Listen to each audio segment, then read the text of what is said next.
Hello friends, welcome to the Tech Listen channel. So friends, today I will talk about GPD G1 external Radeon RX 7600 GPU.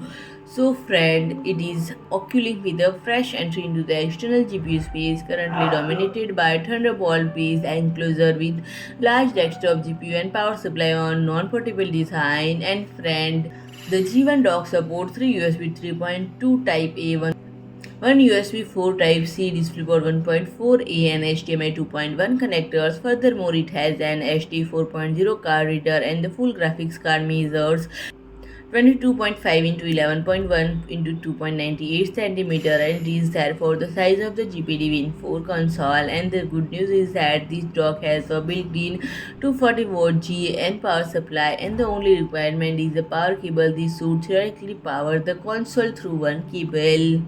Android is compatible with any device that supports Thunderbolt 3, 4, USB Type 4 interface, and it should work with all kinds of devices such as Mini-PCs, handheld consoles by other makers, or ultra-light laptops that have no discrete GPUs, and that's a good selling point. And friend, the G1 features AMD Radeon RX 7600 MXT GPU, which is still the most high-end RDNA3 mobile graphics for gamers, and this GPU has 32 compute units and 32 MB of infinity cache according to GPD, and this GPU operates within 75 to 120 watt TGP. And friend, this device is now officially listed at $655 USD.